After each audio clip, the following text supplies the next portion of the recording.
He's a robust New Testament scholar and author of numerous popular level works, 6 New York Times bestsellers, and the one that really got him on the map that we were talking about just in the past hour was Misquoting Jesus. We have that book along with Jesus Interrupted for sale at the book table, and especially I think it's chapter 2 where you really go at it with the difficulties. And so I'm sure some of those will come forward here. And so this is something new that we've done here at Defenders, inviting someone who is not a Christian to share their analysis of what we take as sacred scripture. And so he's going to be sharing with us the concerns he has, and maybe he might light some fireworks with some of the things other speakers have said already. So please join me in welcoming Dr. Bart Ehrman.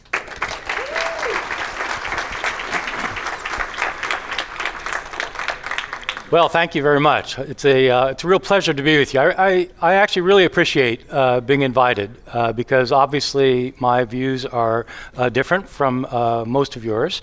I mean, the views of most of you. They're probably also different from most of yours individually, my views. But and so I appreciate that because I think it shows a kind of an openness to wanting to learn. And I have zero interest in converting or deconverting anybody. You are welcome. I hope we can all keep being thinking human beings, whatever our personal views happen to be. I was trying to think the last time I spoke at an apologetics conference, and I think it was probably 1976.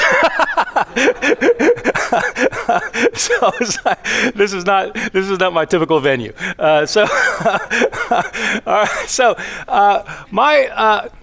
question I'm dealing with is: are the Gospels historically reliable? The problem of contradictions.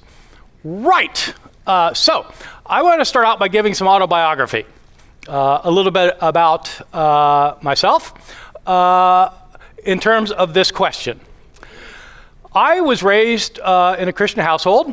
It wasn't an evangelical household, it was Episcopalian, but I had a fairly traditional view of the Bible growing up, that the Bible is inspired and that what it says is true. And that, I never had any reason to suspect that there was nothing false in the Bible growing up. And so I didn't grow up in a secular household or anything like that. It was a very Christian household. When I was in high school, I moved away from the Episcopal tradition and became a conservative evangelical. I had a born-again experience and committed my life to Christ as my Lord and Savior. And became quite fervent then in studying the Bible, which I had never done as an Episcopalian. Episcopalians typically don't study the Bible that much. But I got into Bible study, and I was being directed by somebody who had been a graduate of Moody Bible Institute, who believed that the Bible was inerrant, and so I just assumed that was the Christian view. And so I went to Moody Bible Institute, and that was, and I was completely committed to the idea that the Bible is the inerrant Word of God without mistake, including, of course, no contradictions in the Gospels. When I went to graduate school at Princeton Theological Seminary, I had taken Greek in college, and then I took Hebrew, and so I was reading the Old Testament in Hebrew and the New Testament in Greek. And it's a very long story because it took a long time, but I started noticing that there were problems that were serious problems. I had known about problems at Moody, contradictions, and I could reconcile them or I could explain them away. And I finally got to a point where I just started noticing differences that I thought, yeah, I could explain that away, but the explanation is so complicated that it's like it doesn't make sense to explain it away. You could explain it away, but really, is this? So I got to a point where I just started thinking, what do I want to think about these? And I didn't. It took me a long time before I made any commitment to it. But what I really decided was that in what I was seeing as, how do I put this? I was seeing as difficulties that I didn't want to resolve these difficulties simply on the basis of what I believed. I actually wanted to use my head and figure it out. So there are two approaches to the Bible. You can assume, say the Gospels, you can simply assume that there are no contradictions. You can come to the task with it saying, look, the Bible's the Word of God. God gave us this Word. It cannot have mistakes in it. So there cannot be contradictions. That was my approach as an evangelical at Moody Bible Institute. And if you come at it with that assumption, you will not find mistakes because there can't be mistakes. So if there can't be mistakes, there aren't mistakes. Okay, so it's very simple. The other way is just to see if there are mistakes and then figure out what to do about it. Okay, you see, it's just two different approaches. And I finally decided, look, I'm just going to use my head, and I knew the arguments. Look, you're just a human. You know, how can you use human intelligence to criticize the Word of God? It's like it's you against God. You're a peon. What do you know? You don't know anything. And so I understood that, but I thought God had given me an intelligence. He'd given me a brain. And I thought, if I decide that there are problems, well, then there are problems, and I'll just need to deal with it then and figure out what I think. But I am going to use my intelligence. Not that I think I'm smarter than God. I was nothing like that. It may be that the people who taught me their mistakes, maybe they're the ones who are wrong. I'm not saying God is wrong. I'm saying maybe they were wrong. See what I mean? Okay, so I started finding things. I started finding, when I allowed that there could be actual contradictions, I started finding them. And wow, there are a lot more of these than I thought. What do I do about these? I ended up deciding that the Bible does have mistakes, that the Gospels do have contradictions in them. Some of these contradictions cannot plausibly be reconciled, and that it affects the historical reliability of the accounts, as I'll explain in a minute. My suggestion to you is that you have an open mind. Very simple. Just have an open mind. Be willing to change your views. If you're not willing to change your views, then you're not thinking. I'm not saying you have to change your views. Of course you don't have to change your views. You might think, well, you might look into it and decide, yep, I was right all along. Isn't that great? I'm always right. But you don't have to change it, but you really should genuinely be open to changing. Genuinely, not just saying you are, but really being genuinely open to change your view. That's my suggestion. So, the terms of the discussion, contradiction. What do I mean by contradiction? I mean two accounts, when you've got two or more accounts that are different from each other in ways that cannot be reconciled. I'm not talking about just differences. Yes, well, Matthew tells the story about the wise men, but Luke tells the stories about the shepherds, and so they're different. Well, yeah, they're different, but that's not a contradiction, right? A contradiction is when you've got two things that can't both be true at the same time. Okay, that's what I mean by a contradiction. And that's what I'm talking about here. I'm not talking about different emphases or talking about different stories or reporting different sayings of Jesus or even different portrayals of Jesus. No, I'm talking about contradictions. Okay, two things that cannot be plausibly be reconciled. Historically reliable. What do I mean by historically reliable? If I read a newspaper article or something online, or I read a book that's describing something that happened in the past, and if in fact what it describes is not the way it happened in the past, then it's not historically reliable. If you read a description of something that happened in the past that is not how it happened, it's not reliable. If I tell you that yesterday I walked to Chicago from Chapel Hill, that is incorrect. That is not how you say, well, yeah, but you got here, so it's not really No, it's incorrect. I did not walk here. I flew here. So if it doesn't say it like it really was, it's not accurate. It might be accurate in other ways. Okay, so that's all I meant. So the relationship between the two.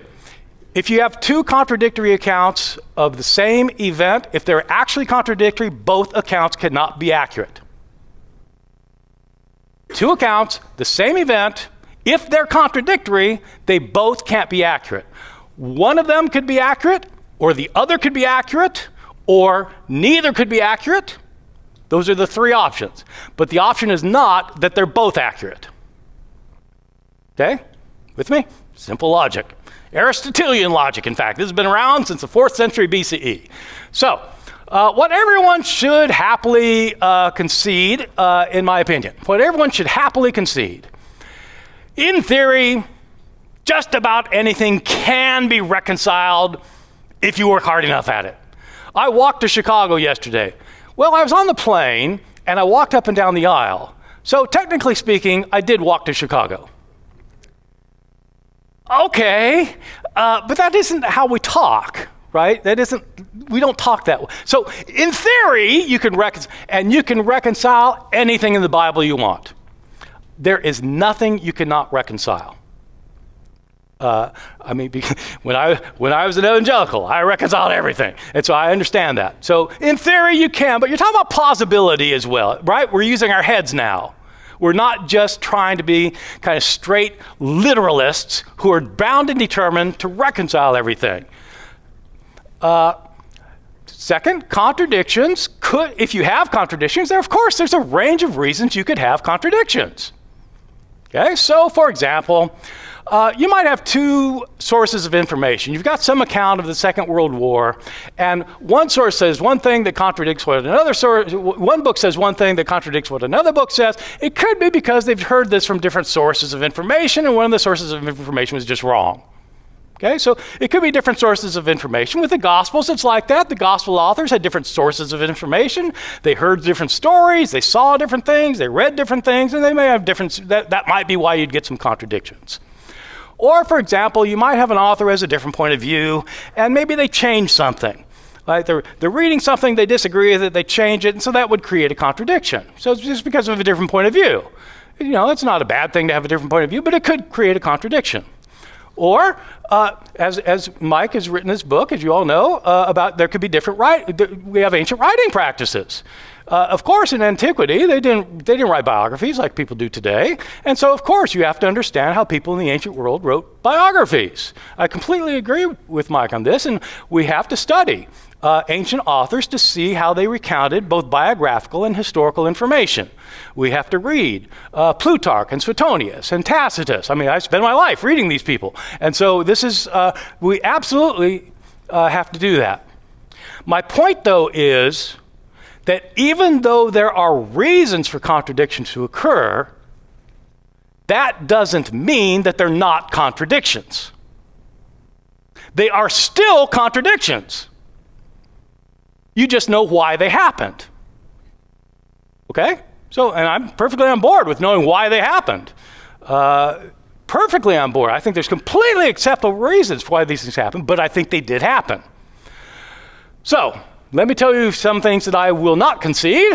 Unless you take me into the torture chamber, I am not going to concede any of this. I'm not going to concede that a contradiction is not a contradiction. If it's a contradiction, it's a contradiction. So I'm also going to not concede that if you've got two contradictory accounts, I'm not going to concede that they can both be accurate. They cannot both be accurate. I'm sorry. If they contradict each other, one of them is not accurate, or both of them are not accurate. It's just, okay, I'm not going to concede that one. And I'm not going to concede that we should stick to our guns no matter what. Whatever you've been brought up to think, whatever you've been taught, we should not stick to our guns because we just can't give it up. When it comes to anything involving the intellect, you can give it up. If logic, reason, truth takes you in a different direction. You should follow the truth. Don't necessarily follow what you've always thought. The other speakers and I are surely going to agree on all of this. So I'm not, but I want to emphasize it because it's going to get tricky here in a minute. So, Let me urge you two things. One is to see for yourself and not accept somebody else's view. See, you've got to make your decision. Just because you know a smart person who thinks something doesn't mean you have to think it too. Use your head. Figure it out. And when it comes to the Gospels, what I suggest is that you do a horizontal reading. So people read the Gospels in a variety of ways. Most people, of course, don't read the Gospels, but those who do read the Gospels, several ways. Some of my students, I teach in Chapel Hill. It's in the Bible Belt, and what a lot of my students do when they read the Gospels is what I call the Ouija board approach, which is it's like a fortune-telling thing where you kind of open it up and you stick your finger down on a verse, and that's like your verse for the day, and so that you read it like that. Okay, that's fine. You can read the Bible that way if you want to, but you're not really going to understand the Bible if you read it that way. So another way, the way most people read it, the Bible, is they'll read it like a little bit at a time. Like they'll read a passage here or a passage there, and I think probably most people kind of do it like that. But if you really want to know what the Gospel of Mark is saying, it's not that helpful to read a passage from Mark and a passage from Paul and a passage from John, because you are reading things that are on the Bible, but if you want to know what Mark has to say about something, it's better to read Mark and see what Mark has to say, because it might be different in some way. I'm not saying contradictory, but it might be a different emphasis than some other book. And so if you want to see what Mark is emphasizing, you read Mark. So when people want to do that, they typically do a vertical reading, which is the way we read books. You start at the top of the page, and you go to the bottom of the page. Then you go to the next page. You go from the top to the bottom. It's vertical. Top to bottom, you go from the beginning of the book to the end of the book. And that's how you read books. Yes. Okay. So should definitely read the Bible that way. Should definitely read the Gospels that way. It's the way to read. That's how we read. But there's another way to read that most of us don't read, which is what I call a horizontal reading, and this has its own value. It's not the only way. It's not the best way to read the Bible. It's one way to read the Bible, and if you want to see contradictions, this is the way to read the Bible. You read a passage in one of the Gospels and put it next to a passage in another Gospel and next to a passage in the other Gospel, and read across the accounts horizontally. Read this one, then this one, then this one, and compare them. And see if they line up. You don't need an expert to guide you in this. Just do it. Read them horizontally and decide, is this consistent or not? Simple. Hardly anybody does it. So that's what I urge you to do. Nothing to be afraid of, just do it. Let me give you a very simple example to begin with of what happens when you do a horizontal reading. In the Gospel of Mark and in the Gospel of Matthew, you have an account of this synagogue leader named Jairus, who comes up to Jesus in order to help him out in a personal situation. I put Mark here first because most scholars could see that Mark was the first gospel to be written. For this, it doesn't matter to me whether you agree with it. It will not matter to the example at all. But most people think Mark was the first, and that Matthew had Mark as one of his sources. So whether you think that or not, it doesn't really matter for this. But that's why I put Mark first. In Mark's account, Jairus comes up to Jesus and he says, "My daughter is very sick. Could you come heal her?" So I'm putting the verses here so you can write these down, look it up yourself, read it horizontally. "My daughter's sick. Could you come and heal her?" And Jesus tells him not to fear. And so he starts to go. But before he can get to Jairus' house, a woman comes up who's been bleeding for 12 years. She's had a hemorrhage, and she touches his cloak so she can be healed. And she's healed. And he feels the power go out, and he talks with her, and it delays him. And while he's dealing with this woman, somebody comes from Jairus' house and says, "It's too late. She died."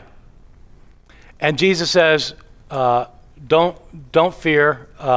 Jesus goes and he raises her from the dead.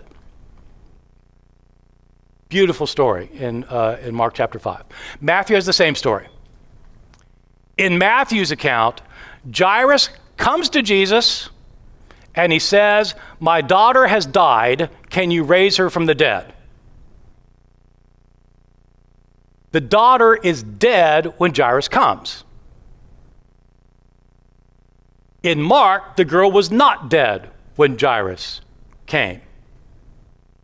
I'm calling this a simple example because, like, you might think, who cares? Right? The point is he raised the girl from the dead, right? Yeah, okay, that is the point. That's the point. But here, the point I'm making is, how did it actually happen? If Mark is right that she wasn't dead yet, then Matthew cannot be right that she was dead. Now, you can think of lots of reasons for Matthew. I assume Matthew had Mark in it, that he changed it for some reason. Or you could say the other way around. Maybe Matthew's first and Mark changed it. Somebody changed the story, and you can think of reasons for why somebody would change the story. Maybe Matthew wanted a shorter story. Maybe Matthew thought it'd be more dramatic. Maybe there are all sorts of, and this is the kind of thing that ancient historians did all the time. They changed their sources. But my point is, they both can't be historically accurate. Okay?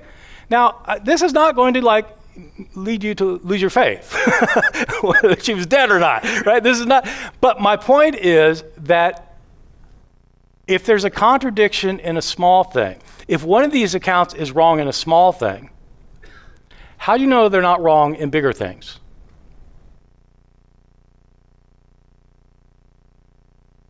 Okay, let me give you some other kinds of examples that are a little more substantive. You'll be glad to know. So I'm just picking. Look, I've got a few examples, and you can have. We could spend months talking about the examples. I'm going to give you a couple. A couple of these are famous. People have explanations for these things. Of course, everybody's got an explanation for something. But here's a question. Both Matthew and Luke have a genealogy of Jesus. Okay? They both recount who's his father, grandfather, great-grandfather. They do a genealogy. They're different in lots of ways. These genealogies are very different in lots of ways, really interesting ways that I'm not going to go into. A lot of the differences are not necessarily contradictions. But here's a question. In these genealogies, who is Joseph's father, grandfather, and great-grandfather? Okay, simple question. Read them horizontally and see. So, Matthew chapter 1, verses 2 through 16. Joseph's father is somebody named Jacob. His grandfather is somebody named Nathan. His great-grandfather is named Eleazar. His great-great-grandfather is Elias, and it goes all the way back. Matthew's genealogy goes all the way back to Abraham, the father of the Jews. Okay? So, just read the text. That's what it says. Luke's genealogy. Chapter 3. Joseph's father is somebody named Heli. His grandfather is Mathat. That looks like Mathan, but it's a different word. Mathat. Great-grandfather is somebody named Levi. Great-great-grandfather is somebody named Melchi. The genealogies are different all the way from Joseph to David. Now, there are lots of explanations for this that people have had over the years. When I was committed to there being no mistakes in the New Testament, Rob had said earlier that Matthew's account seems to be Joseph's account, and Luke's account seems to be Mary's account. And so one of the ways people reconcile this is by saying that that one is the genealogy of Joseph, and the other is the of Joseph, and the other is the genealogy of Mary. Okay, so then that's why they're different. Because one's Mary, one's Joseph. Okay, two parents, two genealogies, which makes sense until you read the text. The text says it's Joseph's genealogy in both of them. This is Joseph's genealogy. Well, maybe Joseph had a stepfather, and the stepfather was named, and he had a real father's name, and so you trace it back like that. So, you come up with these explanations. And if you start digging deep into the text, none of them works. They have two different genealogies because, in my opinion, I am certain they contradict each other. My opinion about why there's a contradiction is because I think they have two different sources of information. Contrary to what people say, ancient Jews did not keep their genealogies. People tell you this all the time. It's absolutely not true.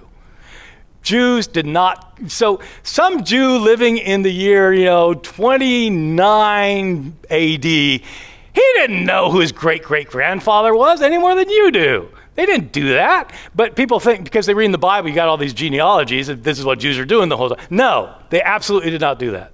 So they had sources of information. They wanted to trace Jesus' line back to David because he's the son of David. Well, what if you don't know who his great-great-great-great-grandfather is? Well, you got to make something up. And so they came up with something. Whether you agree with that explanation or not, it's a contradiction. Okay, here's an interesting one. Did Joseph, Mary, and Jesus flee to Egypt after Jesus' birth, or did they return to Nazareth? This one is trickier. All right, so here's what happens in Matthew. Again, just read it yourself carefully. You've got to read these things carefully. You can't just breeze over them. You got to read them word for word and think about what you're reading. Here's what happens. I'm going to summarize it for you. Just look it up and you'll see. Jesus is born in Bethlehem. Chapter 1 of Matthew. The wise men come following a star to worship him. Chapter 2. They come to Jerusalem, and Herod makes inquiries. Herod learns that these wise men are trying to come to worship the King of the Jews. Okay, so Herod finds out that the King of the Jews has been born, and this is not good news for Herod because he's the King of the Jews. And so if there's some other King of the Jews born, like his position's in trouble here. And so Herod learns about the birth of the King of the Jews. He sends out troops in order to kill the child because he wants to get rid of the competition. So he sends the troops to Bethlehem, and they kill all the baby boys up to 2 years old. But Joseph learns in a dream that this is going to be happening, and so he takes the family and they flee to Egypt. Now the distance from Bethlehem to, say, Cairo is about 250 miles. Okay, I've just put that on here so you realize they're walking, right? They're not flying. They are walking to Chicago. They're walking to Cairo, and so what do you do? 20 miles a day? I don't know what you do, but I mean, it's like, so it takes a while to get there. And they actually stay in Egypt until Herod dies. So we don't know how long that is.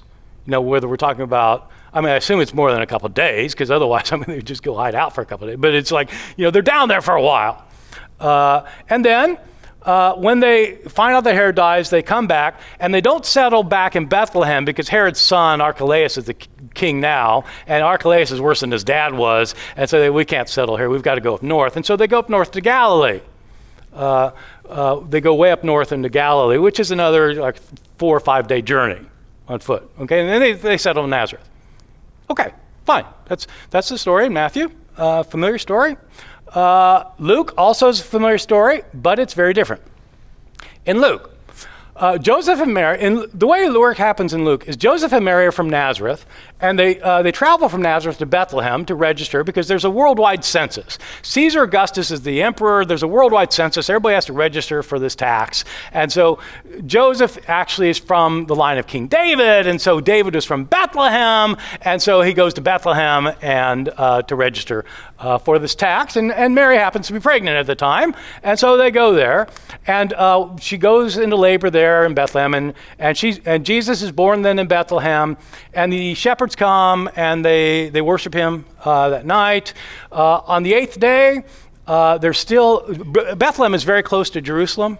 If you've ever been there, you just walk to Jerusalem if you've got an afternoon. So the 8th day, he's circumcised, which the law demands that a Jewish boy has to be circumcised on the 8th day. Then Joseph and Mary perform the rites of purification in the temple according to the law. So this is referring to something that's in Leviticus chapter 12. A woman. So in the Old Testament, when a woman gives birth, she's ceremonially impure.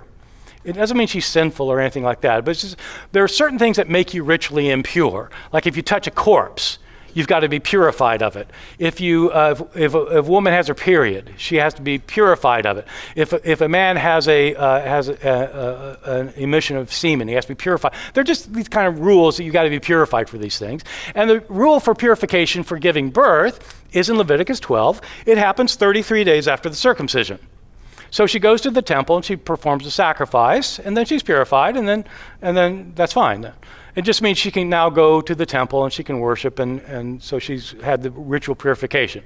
So that happens, 33 days. So that's so the 8th day, so this is 41 days after Jesus' birth.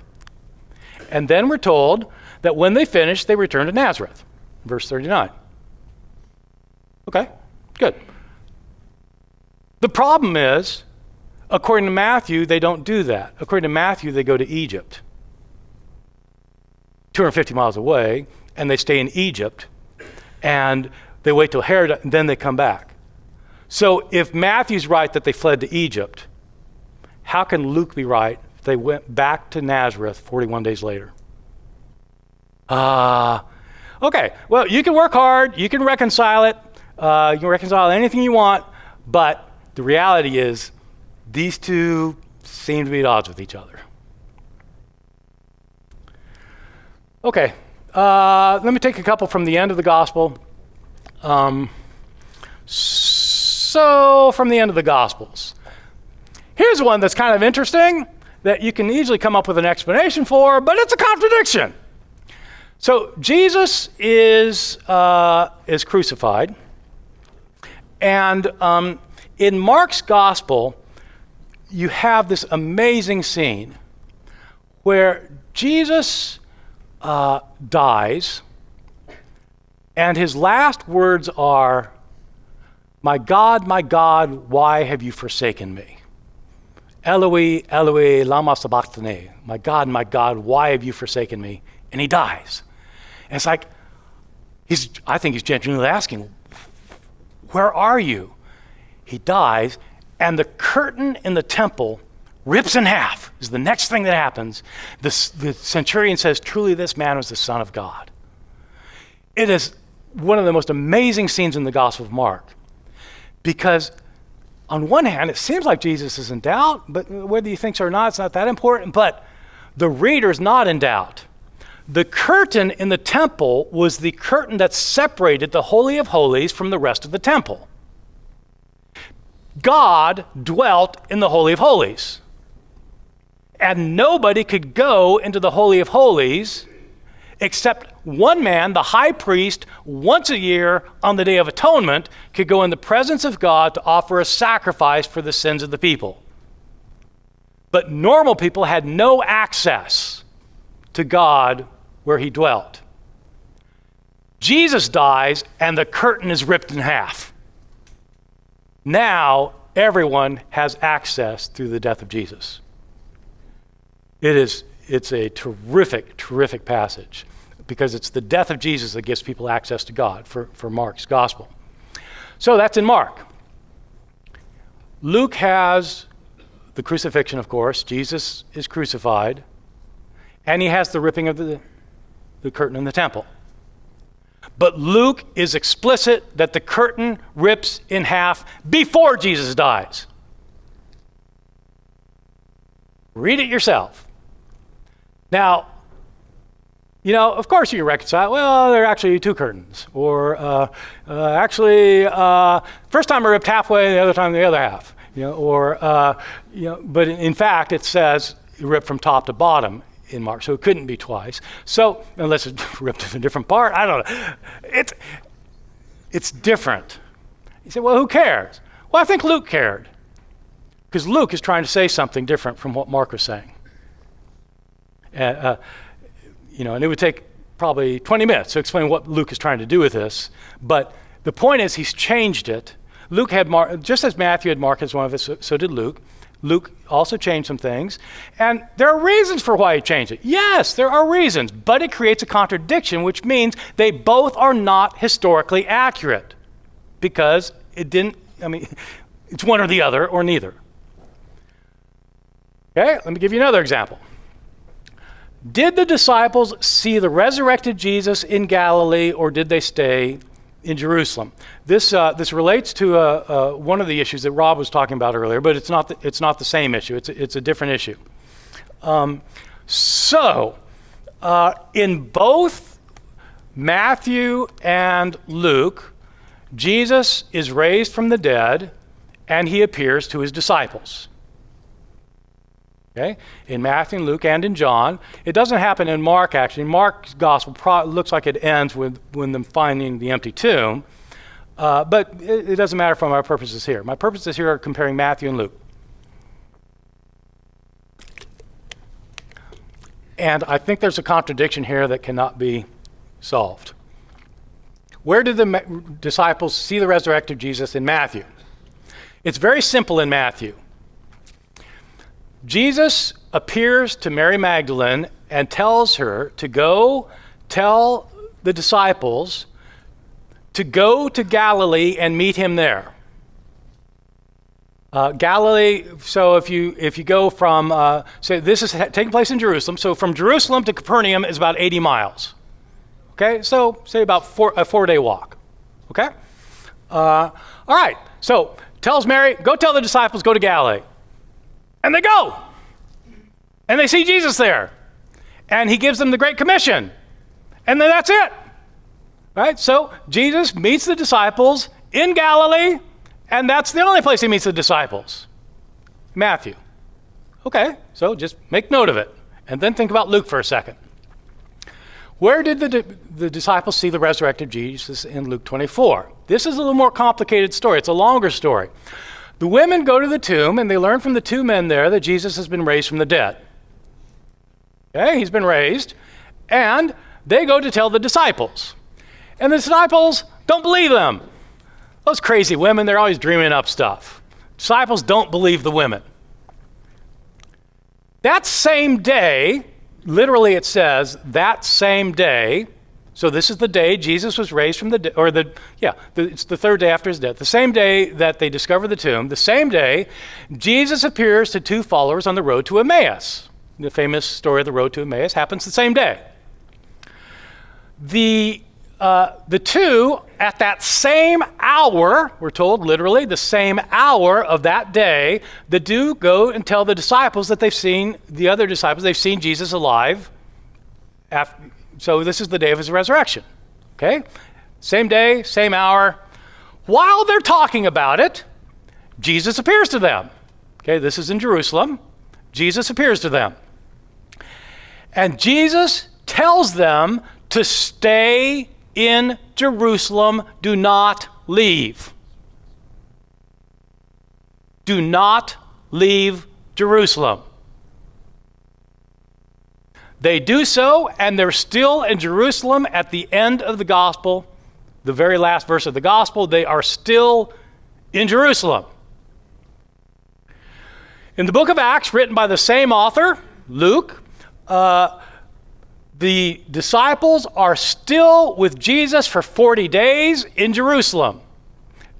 He appears to them for 40 days, proving to them that he's been raised from the dead, and then he ascends to heaven right outside of Jerusalem. He ascends to heaven. They remain in Jerusalem until later, chapters later, they get driven out of Jerusalem by the persecution that arises. Okay. In Matthew's gospel, they leave Jerusalem right away to go to Galilee. That's where they meet Jesus. And in Luke, they do not leave Jerusalem ever until long after his ascension. So which is it? You can't say, well, they stayed in Jerusalem, then they left for a few days and came back. No, they're told to stay, and they stay. Or do they go to Galilee? There are very good reasons for this contradiction. You can think of, there are good reasons for it. I mean, there were reasons that Matthew wanted to say one thing and Luke wanted to say another thing. But my point is, they say opposite things. So they both cannot be historically reliable. Okay? You can do this 100 times in the Gospels. And at a point, you just start saying, you know, maybe there are some differences that can't be reconciled. And if you can't reconcile the differences, they can't be all historically reliable. And maybe that doesn't matter to you, which is fine. I mean, if it doesn't matter to you, it's fine. But you shouldn't say then that every word in here is accurate, because it's not. There are other kinds of contradictions besides contradictions between Gospels. For example, there are contradictions with known facts of history. It will be much harder to convince you of this, and so I'm not basing my argument on this, and so if you don't buy this, it's fine. You still got to read the Gospels horizontally. But there are known facts of history that in fact, the Gospels contradict. Take, for example, this census. So according to Luke chapter 2, I mentioned it earlier, Caesar Augustus is the Roman emperor, and we're told that under Caesar Augustus, there was a census, and the entire world had to register for the census. Well, that's obviously not true. I mean, people in China are not going to register for some census that's taking place in the Roman Empire. So okay, let's just say it means the entire Roman Empire. There was no worldwide census under Caesar Augustus. Caesar Augustus's reign is really well documented. There was never a census throughout the Roman Empire that everybody had to follow, let alone a census where everybody registered for the census by going to their ancestral home. Joseph goes to Bethlehem because David is his ancestor, and David came from Bethlehem. This is so problematic. David lived 1,000 years earlier. You mean people are going where their ancestors lived 1,000 years ago? So, all right, suppose, the Democrats take over the Senate as well as Congress at the next election, and they take the presidency, and they dump a bunch more taxes on us. And so they think, okay, we need some mechanism to make people pay tax. Okay, everybody has to go to where their ancestors came from 1,000 years ago to register for this tax. Where are you going to go? 1,000 years ago? And you say, well, okay, but maybe Joseph grew up in Bethlehem, so no, that's not what it says. It says the reason he goes to Bethlehem is because he comes from the house of David. So he's registering where his ancestor came from.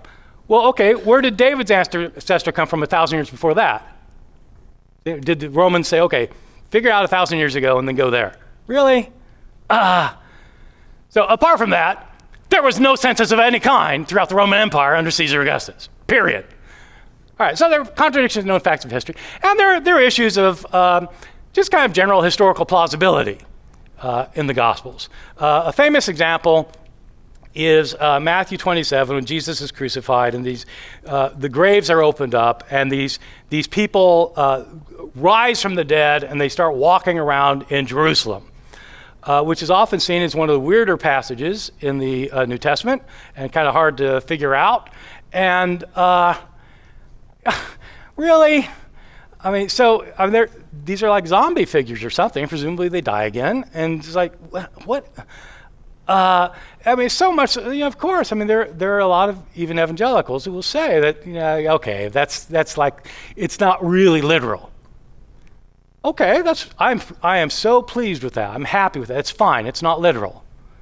If you don't think that's literal, why do you think other passages are literal? Well, that one defies probability. Okay, how about walking on the water? Does that defy probability? No, you can do that. You can do that? Let me see you do that. Well, Jesus could do that. Yeah, of course, because God empowered him. But God could empower these people to rise from the dead and walk around Jerusalem. Right? So if you're going to say this one didn't happen, why do you say that one did happen? On what grounds do you say that? It's easier just to say that the Gospels are filled with information, some of which is historically accurate. Of course, a lot of it's historically accurate. And it has information that's not historically accurate. Sometimes seen in contradictions when you read horizontally, sometimes seen by contradicting facts we know from history otherwise, and sometimes just going against our broad common sense. We're all urging you, be thinking people and use your brains. Do you really want to think this? And if the evidence is against you, why do you want to think it? All right, let me conclude with residual questions. I sometimes am told that since I'm a non-believer, I am required to find contradictions in the Bible. That is absolutely not true. The Bible could be inerrant. I would still be a non-believer. I'm a non-believer for none of these reasons. This has nothing to do with why I don't believe. Contradiction, nothing to do with why I don't believe. It's a completely different story why I'm not a Christian. And I think there are inerrant books in the world. I think there are books that don't have mistakes in them. Of course there are. Probably, we used to get phone books. I mean, theoretically, they could be without mistakes. Doesn't mean God inspired them. It just doesn't mean they have any mistakes in them. Well, how do you figure if it does have a mistake? You find out if there's a mistake. It's like that with the Bible. You find out if there's a mistake. So you don't have to say there are contradictions if you're not a believer. To see these contradictions, you have to reject miracles or have an anti-supernaturalist bias.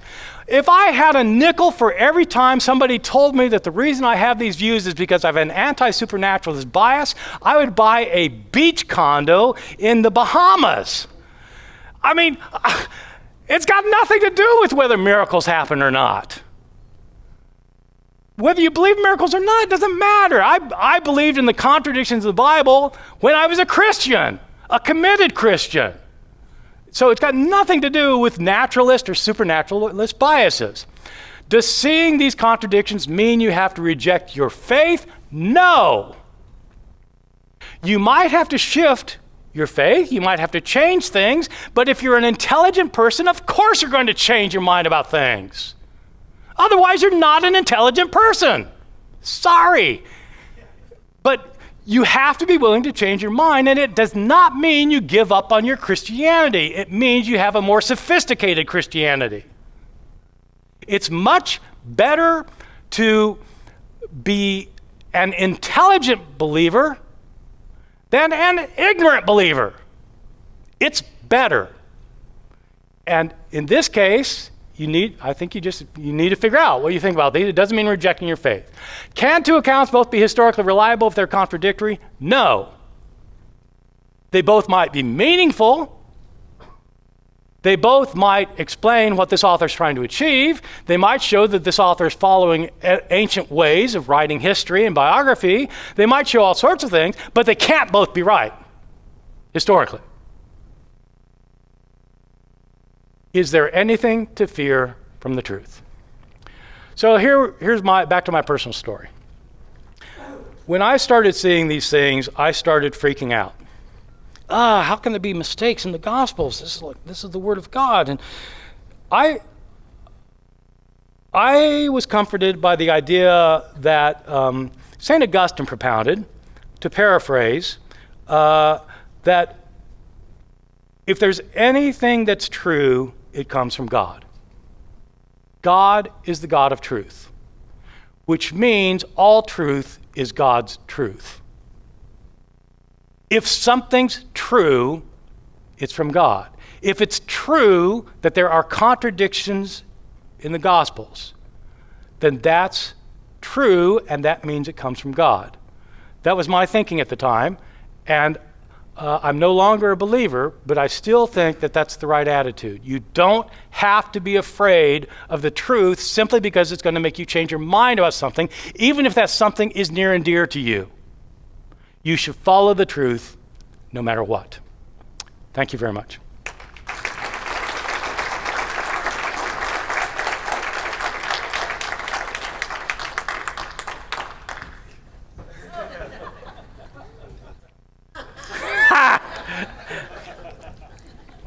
All right, I had to put my sunglasses on for that. All right. I hope it didn't blind you to the truth. Oh, that's better. Okay. All right, so we've got a number of questions coming in.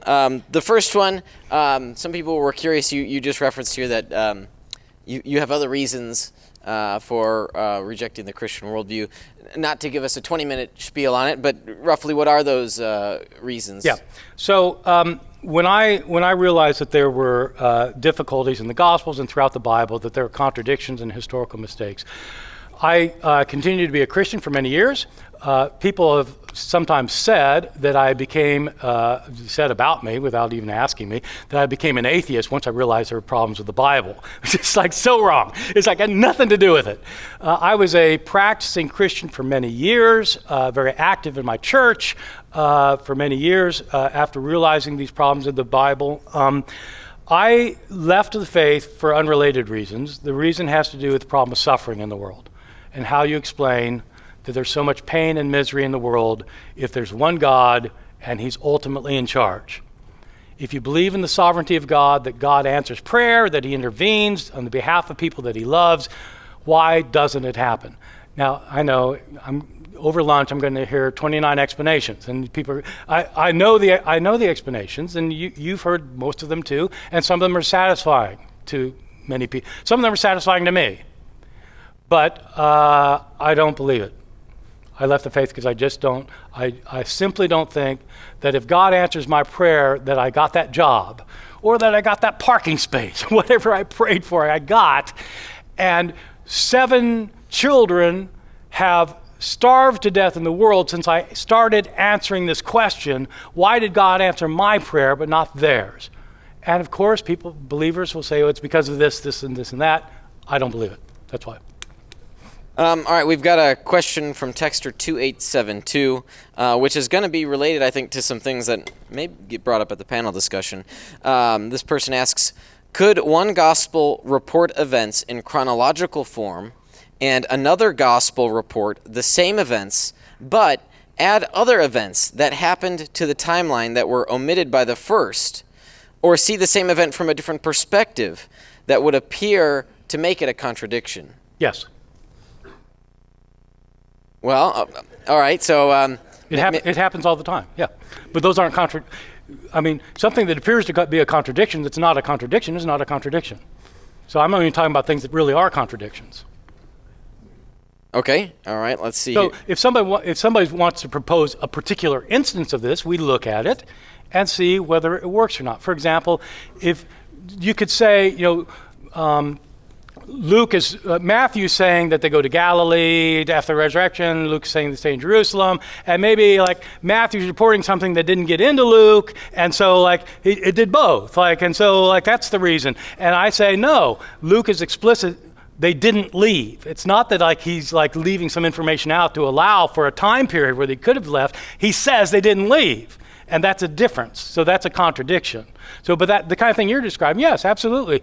Jairus is, if Jairus comes and says, my daughter's sick, come, and then this hemorrhaging woman comes and he gets delayed, and so he gets there later, or another story tells it without the hemorrhaging woman, that's not a contradiction. Just that somebody put something in and it changes the story, but it's not a contradiction.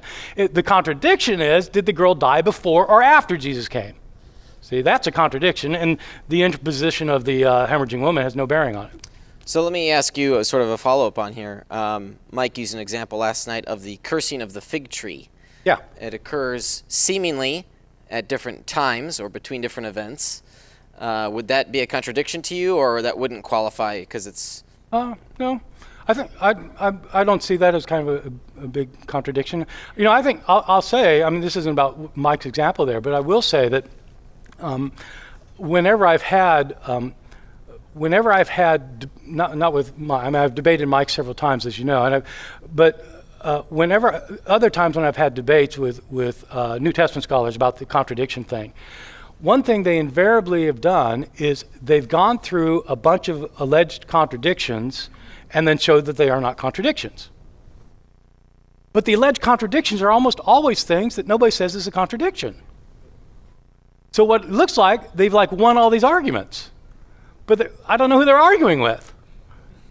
And so, okay, I'll name a name. Why not? All right. So I had this debate with Pete Williams. You all know Peter Williams. So he's been a friend of mine for years. He's a really good scholar, textual critic. He's a Syriac specialist. I really respect his work in textual criticism. He's smart. He's interesting. We have this debate. He wrote this book, Can We Trust the Gospels? And he has a chapter on contradictions. And he lists something like 7 contradictions, and then explains why they're not contradictions. And in this debate, I said, well, Peter, I don't understand. What you're saying are the contradictions are not things that anybody points out as a contradiction. So yes, you can answer those, but why not answer the ones that people say are contradictions?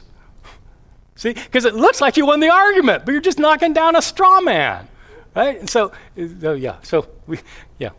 debate about this. Yeah. We've had a couple questions come in. I'm going to rephrase them to sort of synthesize them. So, over your experience, you sort of discovered these contradictions.